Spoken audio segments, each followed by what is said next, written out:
Eu quero fazer uma reflexão com vocês, uma palavra rápida, sobre a história de um rapaz que tinha tudo para ser um perdedor.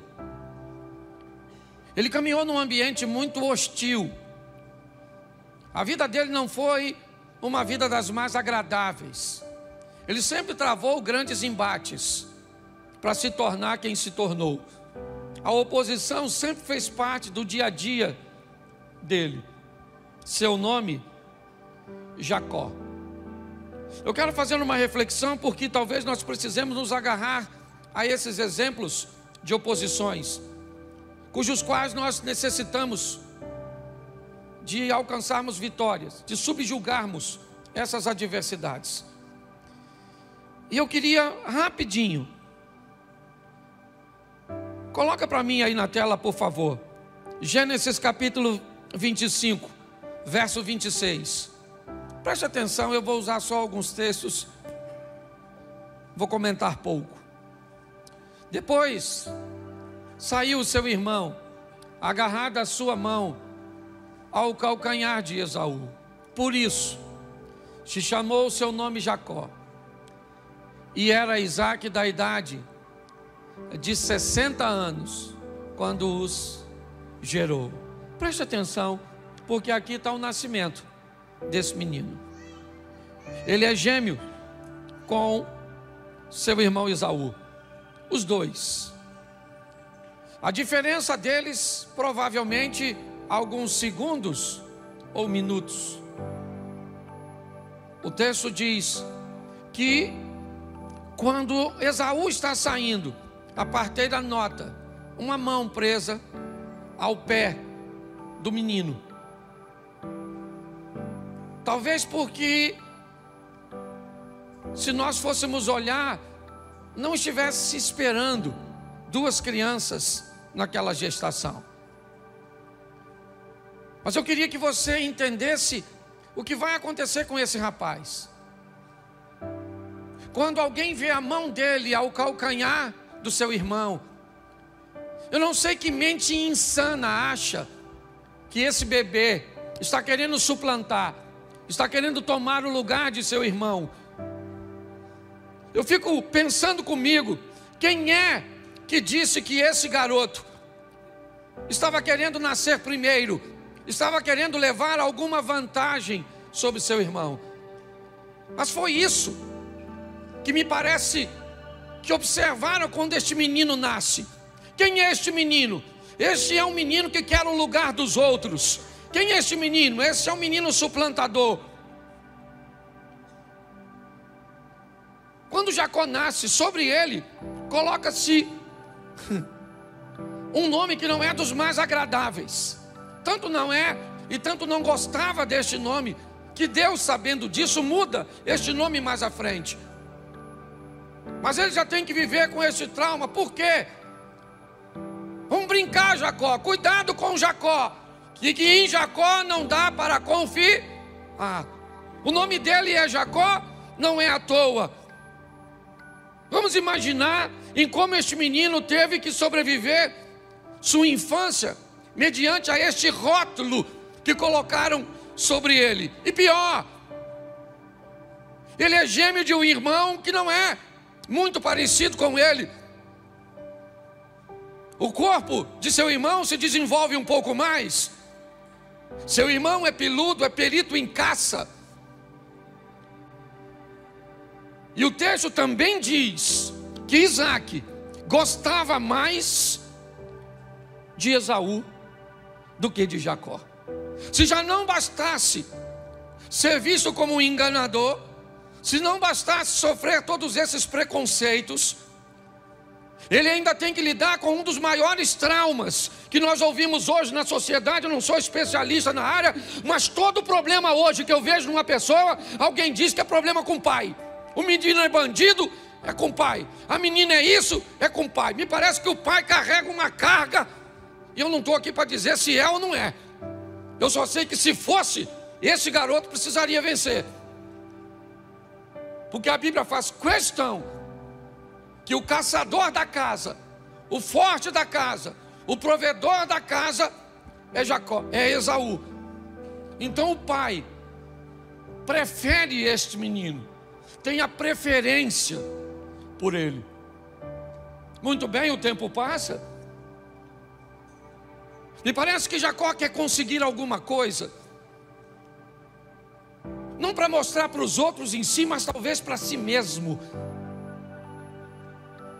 E ele tenta comprar uma primogenitura. Eu já tentei, quando fui a Israel, descobrir que tipo de negócio era esse, mas nenhum guia soube me explicar. Hoje eu almocei com um guia que me guia no Egito. Ele está no Brasil, eu trouxe ele aqui, foi no churrasco, no aniversário do Diogo, e eu fiquei conversando com ele, sei lá, umas 3 ou 4 horas. E surgiu também esse assunto que eu queria saber, ele que está tão próximo, e essa palavra já ardia no meu coração, mas ele não conseguiu também me explicar.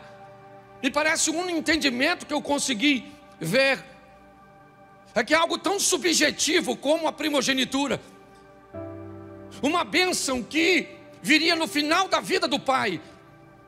Jacó deseja obtê-la, porque ele se interessa por isso. Se é algo que ninguém vai ver, por que é que ele quer essa bênção da primogenitura? O que é isso? Quando é que ela vai acontecer? Eu queria lembrar você que seu irmão Esaú está com uma fome tão grande.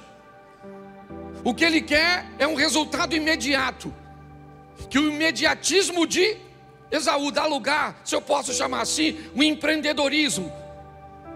A capacidade de Jacó de se adiantar, de olhar para o futuro e ver alguma coisa numa bênção que ele não poderia contar para ninguém que comprou, que seu irmão não diria a ninguém que vendeu.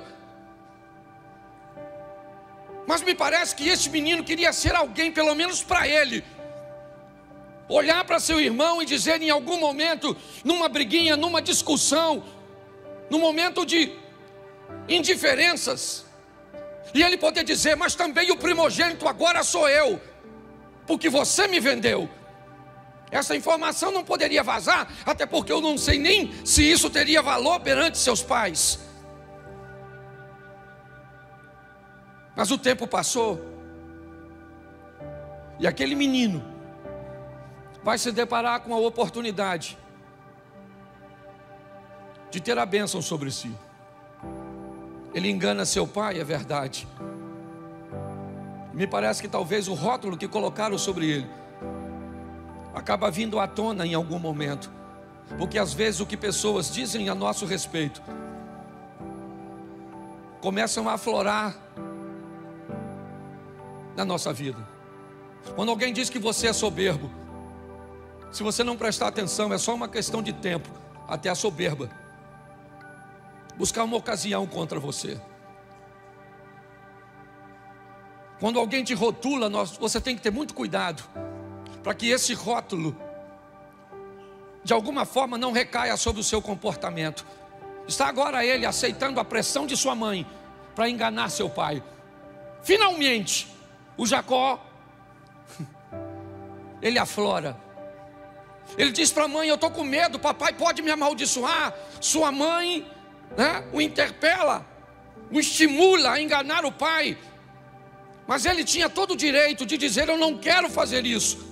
Mas ele levaria finalmente alguma vantagem. É a oportunidade de ele ter alguma coisa, dele ser alguém. E às custas de quê? Jacó consegue a bênção da roupa de seus irmãos, de seu irmão. O pai não o abençoou. Não. Jacó sabia disso. Isaac só disse o que disse para Jacó porque pensou que ele era Esaú. É mentira aquilo que aconteceu.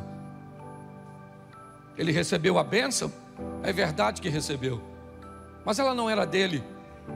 Ele não tinha direito àquilo. Ele sabia que o pai, nitidamente, o pai mesmo disse no texto, ele se parece com Jacó. mas quem é você? E ele disse: eu sou Esaú, teu filho. Mas como você me trouxe uma caça tão rápido? Deus colocou a caça no campo para que eu fosse e tivesse êxito. Presta atenção o que esse cara está fazendo com a vida dele. Pastor, por que é que a Bíblia mostra erros como a bebedeira do Noé, como a negligência do Adão, como o medo e a insegurança do Abraão, como o partidarismo de Isaac, como a postura do Jacó, como falar demais do José, com o desejo incorreto de Davi, com as besteiras feitas por Sansão. Porque a Bíblia quer mostrar que essas pessoas não são pessoas perfeitas. Porque a Bíblia quer mostrar que Deus pode usar pessoas imperfeitas que buscam uma correção de rota. Quando eu olho para a história deste moço, o que eu vejo? Alguém fadado ao fracasso. Quando o irmão dele chega e descobre que Jacó ludibriou seu pai, Esaú disse: eu vou matar esse camarada. Agora a primogenitura não serve mais para ele, porque ele vai morrer. O que ele fez é passível de morte. Essa é a verdade. E aquele menino então, que sonhou receber a primogenitura, o reconhecimento de um pai que nunca teve, a honra de uma sociedade que nunca veio sobre ele, que tudo aquilo que ele ouviu de bom em sua vida inteira não tinha nada a ver com ele, e sim com seu irmão, que toda a bênção que ele recebeu de forma incorreta, e agora ele foge. É verdade. Ele vai para um lugar que sua mãe mandou. Vai para a terra do meu irmão, meu filho, para ver se Esaú acalma o coração. E para lá esse cara vai. Eu aprendi uma coisa na minha vida: o problema foi feito para ser resolvido e não para se fugir dele. O que Jacó deveria fazer? Papai, chama o Esaú aí. Senta aí, Esaú. Senta aí, maluco. Lembra aquele dia que tu estava com fome, miserável? E aí tu me vendeu a primogenitura? Ele podia fazer isso, sim ou não? Sim ou não? Mas por que não fez? Primeiro, porque não tinha coragem. Segundo, porque ele não podia negociar esse tipo de coisa.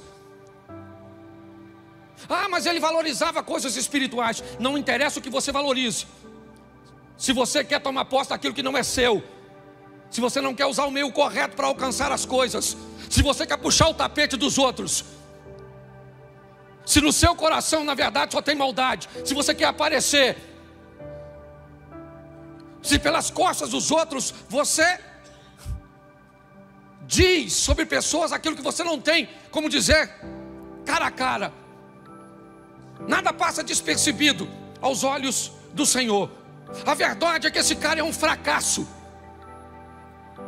Sim, ele é um fracassado. Ele vai embora porque não consegue resolver seus problemas. E é por isso que casamentos acabam. É por isso que pessoas falem em seus ministérios, porque não tem coragem de olhar para a vida e dizer: esse problema é meu, eu sou desse jeito, e eu vou corrigir minha rota, eu vou mudar de postura. Mas não, ele foge. Então tá bom. Você quer ir para onde? Você quer fugir? Saiba de uma coisa: seu problema vai atrás de você. O Esaú não foi, mas a traição foi junto. E quando esse camarada chega, trabalhador ele é, isso é verdade. Determinado ele é, sim, mas ele quer as coisas rápido demais. Ele quer ultrapassar etapas, sim. Preste atenção. Me parece que a vida do traído Esaú foi muito melhor do que a do traidor Jacó. Quando nós olhamos à frente, Nós vamos ver a misericórdia de Deus agindo sobre a vida de Jacó.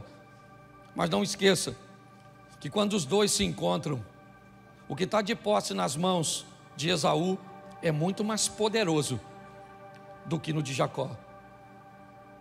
Quando nós olhamos esses dois irmãos se encontrando lá na frente, depois de tudo isso, vamos ver que Esaú poderia dizimar a casa de Jacó. E por que não fez? Eu vou te mostrar. Na casa do sogro, Jacó é enganado por seu sogro. Muda o salário dele 10 vezes para baixo. Está escrito na Bíblia, depois você lê, que eu não sou obrigado a ler tudo. Jacó tem problema com seus cunhados. Eles não conseguem mais conviver pacificamente, porque nitidamente os cunhados estão olhando a fortuna de seu pai passar para as mãos de Jacó. Mas pastor, como é que este cara enganador agora está prosperando? Pois é, antes de chegar na casa de seu sogro, ele teve uma conversa com Deus. Uma conversa onde ele desistiu de ser quem era, para se tornar uma nova pessoa. Uma conversa de fidelidade, é verdade, que a princípio é apenas financeira. Jacó não tem dinheiro, está chegando, então ele está dizendo: Senhor, se o Senhor for comigo nessa empreitada, de tal maneira que eu volte em paz para a casa de meus pais. Na oração desse cara com Deus, ele diz: eu quero ganhar dinheiro e prosperar aqui, mas um dia eu quero voltar para casa, para encontrar com meu irmão e dizer para ele: eu me arrependo, me perdoa. Olha só, é a oração dele no caminho. Mas preste atenção, mesmo com essa oração e essa vontade, ele chega na casa do sogro, trabalha 7 anos para casar com a mulher e recebe outra.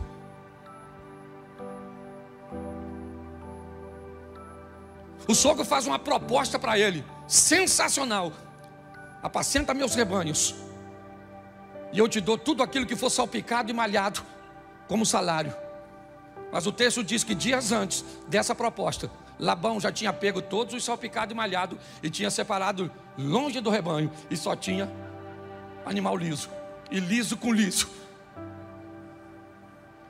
Pois o texto diz que o tal do Jacó, enganador, levava o rebanho para tomar água e colocava as varinhas de álamo, uma varinha sem casca e a outra com casca, ou seja, tudo listadinho dentro d'água. Eu não sei se isso é o suficiente para fazer com que o animal venha parir, certo? Talvez venha até daí, aquela cultura antiga que dizia que se uma mulher ficasse olhando muito para um troço, o filho nascia com a cara do troço. Eu não sei se essa cultura vem daí. Eu só sei de uma coisa: eu não acredito nisso. Eu acredito que Deus fazia o cara prosperar, porque ele resolveu ser fiel, então ele começa a prosperar, sim ou não?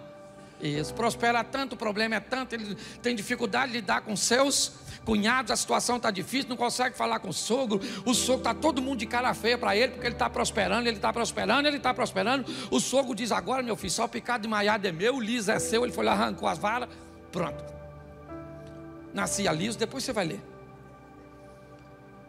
Até que um dia Labão faz uma viagem, Jacó chama suas esposas e diz: vamos embora minha filha, vamos embora daqui enquanto seu pai está viajando. Mas agora no caminho, ele vai ter um encontro sensacional com seu irmão.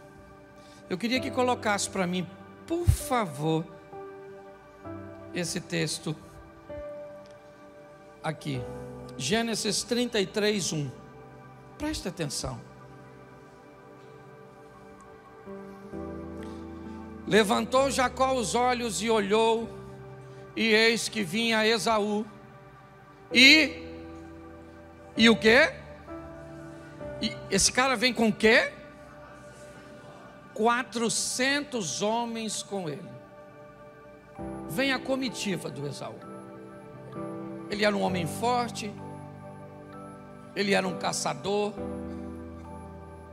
e ele traz consigo 400 homens na direção do Jacó, que segundo o próprio Jacó, vem com um grupo de mulheres e crianças. Olha só, o irmão desse cara, que ele roubou a primogenitura, ele vem na direção dele com 400 homens, e o Jacó, o próspero, o cheio de rebanho, aquele que prosperou, ele traz consigo algumas mulheres, crianças e alguns animais. Mas pastor, o que acontece antes disso?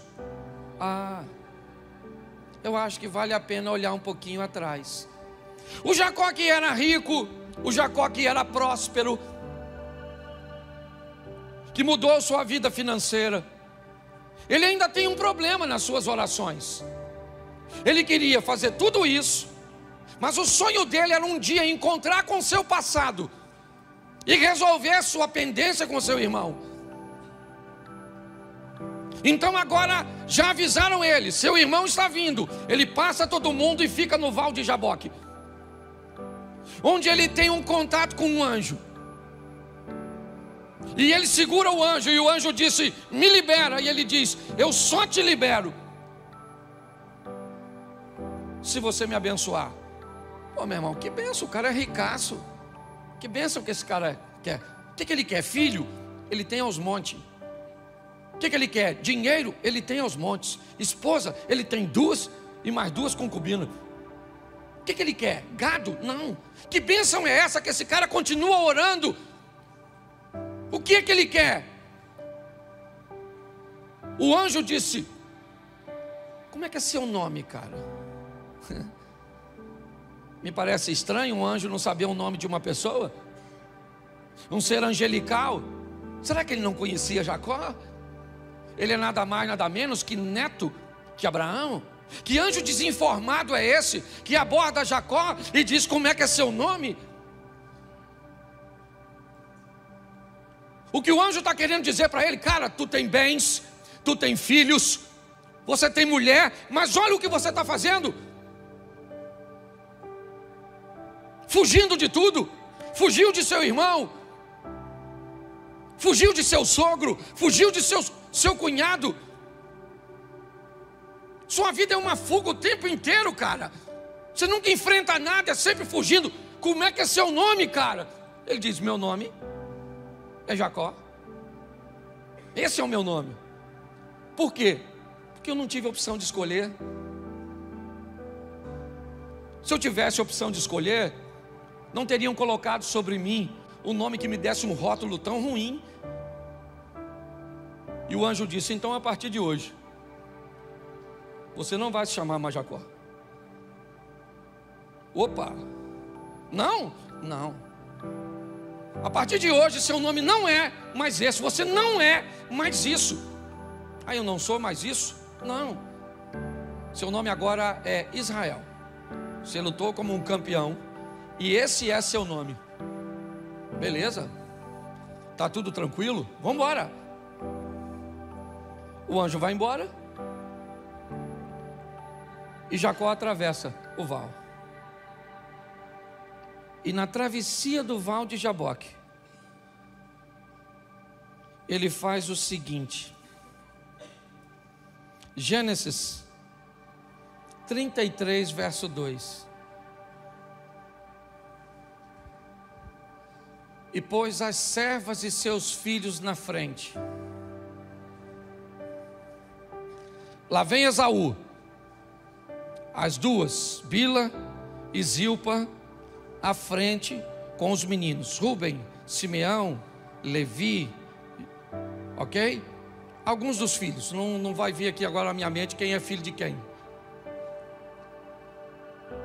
Leia, ok? Sua esposa, ele põe logo depois, com quem? Com seus filhos. Raquel e José, ele põe atrás. Então ele diz: ó, nós vamos encontrar com Esaú, mas é desse jeito. As concubinas vão na frente com seus filhos, e se elas morrerem, dá tempo de Raquel e José ir embora. Lia ou Leia e seus filhos vêm aqui, e Raquel e José vêm aqui, e eu vou lá para frente. O que Jacó está dizendo é o seguinte: agora eu vou enfrentar meus problemas. Eu vou na frente encontrar com meu irmão. Por quê? Porque o Jacó morreu no Val de Jaboque. E no Val de Jaboque, Deus trouxe à tona aquele cujo qual o menino nasceu para ser. Porque você nasceu para ser campeão. Você nasceu para ser vencedor. Esse garoto, agora, este homem agora, ele vai lá para frente. E Esaú quer matá-lo. Esse sempre foi o plano de Esaú. Eu quero matar. Mas quando Esaú olha para Jacó, ele não vê mais o enganador. Ele vê o Israel. Eu acho muito interessante. É a mesma pessoa. Ela só está sendo vista por olhos diferentes. É a mesma mulher. É o mesmo marido. É a mesma pessoa. Jacó não mudou sua fisionomia. Não. Quando Deus entra, você olha para uma mulher que não sentia nada e volta a sentir o amor, o respeito. Quando Deus entra com providência e te transforma, as pessoas olham para você e enxergam você totalmente diferente. Os dois irmãos agora estão caminhando um na direção do outro. Esaú vem, Jacó olha e diz: são 400 homens. Está certo. Mas quando ele olha para Esaú, quando Esaú olha para Jacó, o coração dos dois se move.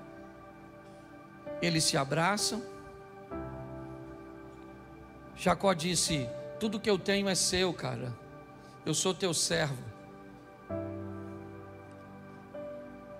Esaú disse: eu não estou precisando de nada disso, cara. Minha intenção não era vir aqui pegar nada seu. Minha intenção era vir aqui e tirar a sua vida. O que eu queria era te matar, até te ver, ou até ver o que Deus fez na sua vida, como Ele transformou você. Preste atenção nisso. Eles começam a conversar, mas para mim, o momento mais importante desse texto é o capítulo 33, o verso 12. Escute isso. E disse, quem disse aqui é Esaú, ok? Caminhemos e andemos, e eu partirei adiante de ti. Vamos juntos, Jacó. É o que disse Esaú. Mas preste atenção no que disse Jacó. Porém, ele lhe disse: meu senhor, sabe que esses filhos são tenros, e que comigo tem ovelhas e vacas de leite, e se as fadigar somente um dia, todo o rebanho morrerá. Ora, passe o meu senhor adiante da face do seu servo, e eu irei como um guia, pouco a pouco, conforme o passo do gado que está diante da minha face, e conforme o passo dos meninos até que eu chegue a meu senhor em Seir. Vai. E Esaú disse: deixarei logo contigo desta gente que está comigo. E ele disse: para que isso? Basta que eu ache graça aos olhos de meu senhor. Assim tornou Esaú aquele dia pelo caminho, né, a Seir, e Jacó partiu para Sucote, edificou para si uma casa, fez cabanas para o seu gado, e por isso chamou o nome daquele lugar Sucote. Preste atenção. Aparentemente está tudo resolvido. Esaú disse: vamos juntos. Jacó disse: não vai rolar. Você tem com você 400 homens. Sua velocidade não é a mesma que a minha. Seu ritmo não é o mesmo que o meu. Se eu expor a minha vida e aquilo que eu conquistei, para que caminhe na velocidade que você consegue caminhar, com o estilo de vida que você estabeleceu, eu mato. Olha só, a maturidade de Jacó está dizendo: eu não tenho como ir contigo, cara. Não dá. Nossos ritmos são diferentes. Mas nós fizemos as pazes, está tudo jóia, mas nós não vamos caminhar junto. Mas eu vou na frente, você vai depois, você vai para Seir, eu vou para Sucote. Não dá. A velocidade dos outros, a expertise dos outros, o que Deus vai fazer na vida do outro não é o mesmo que vai fazer na nossa. Nós temos que entender e sobreviver a todas essas coisas. Os traumas, como ele sobreviveu na infância, as provocações, as brincadeiras, aquilo que nós, porque eu não sei se você é da época do cabeção, orelhão, dumbo, cabelo de fogo, baleia. Quem é dessa época? Levanta a mão por gentileza. Sobreviveu a tudo isso. Hoje você não pode chamar uma criança. Cabeção, processar você. Pare e pense. Os traumas, tá bom, querido, todo mundo tem trauma. Conversa com um montão de gente aqui. É o pai que abandonou, o outro que bateu, o outro que traiu, o outro que machucou, o outro que fez. É isso? Você quer falar de seus traumas? Todo mundo aqui tem trauma. Tem gente aqui que não... mas eu perdi meu pai cedo. Tem gente que não sabe nem quem é o pai. Mas eu fui traído e o outro nem casou para ser. Que nem um papa trair conseguiu. De tão ruim que é. Ruim a vida, não a pessoa. Tá bom? Não estou chamando ninguém de ruim, não. Eu estou dizendo que está assim de gente com a vida pior que a sua. Então pare de ficar olhando para isso. Enfrente seus problemas. São duros, mas são seus. Estamos olhando para um cara que tinha tudo para ser um perdedor, e por muito tempo viveu, e pior, prosperou, ganhou dinheiro, enriqueceu, teve filhos, mas não se sentia pleno, porque era o Jacó rico, era o Jacó próspero, era o Jacó abençoado, mas não foi chamado para ser Jacó, foi chamado para ser Israel. Mas no momento em que teve um encontro com Deus, cheio da grana, ele diz: me abençoa, me abençoa. E o anjo, sabendo que tipo de bênção ele falava, não tinha nada a ver com coisas materiais, diz: então vamos mudar de vida, cara. Vamos deixar o Jacó para trás. Vamos embora. Vamos se tornar Israel. É importante você saber que mesmo depois de se chamar Israel, ainda o chamavam de Jacó. Se você continuar lendo o texto, o anjo mudou o nome dele, sim ou não? Sim ou não? Mas daquele texto em diante, todos o chamavam de Israel? Todos o chamavam de? Sim ou não? Mas ele não tinha mais problema com isso. Porque agora para ele chamavam ele de algo que ele sabia que não era. Agora a vida desse cara foi para frente. Agora a vida dele rompeu. A mensagem que eu tenho para vocês hoje é: viva na terra, na dependência dos céus. Não tenha medo de quem governa. Quem está governando? Quem é? Quem está governando é Labão? Então tá bom, meu irmão. Eu vou prosperar no ambiente onde o cara está defasando o meu salário. Quem está no comando? Quem está no comando é Nabucodonosor, o rei da Babilônia. Pois é, eu sou Daniel e sirvo ao rei dos reis. Quem está governando é Ciro, o rei da Pérsia. Pois é, eu continuo sendo Daniel, filho e parceiro do rei dos reis. É assim que a vida funciona. Nós temos que vencer as adversidades. Elas não são poucas, nem para Jacó, nem para mim, nem para você. Se você quer enaltecer seus obstáculos, fique à vontade. Você quer dizer que a vida é muito difícil para você? É assim? Você quer olhar e medir sua vida pela dos outros? Faça. Jacó nunca precisou, nunca. Eu não sei porque Rebeca fez essa loucura. Não sei onde ela estava com a cabeça, certo? Deus já tinha dito para ela que o maior serviria o menor. Mas ela o fez. Eu não sei de onde você está vindo. Eu sei de onde eu vim. Eu sei o que eu tenho que vencer todos os dias. Eu sei o que eu tenho que escutar todos os dias. A Bíblia diz que a palavra de Deus é apta para discernir o que está no coração das pessoas. Se você sabe o que é isso, você sabe que às vezes a palavra de Deus já falou com você a respeito de pessoas que estão perto de você e o que elas querem quando estão perto de você e como Deus manda você se comportar. Mas e aí? O que é que nós vamos fazer? Nós vamos desistir? Nós vamos jogar a toalha?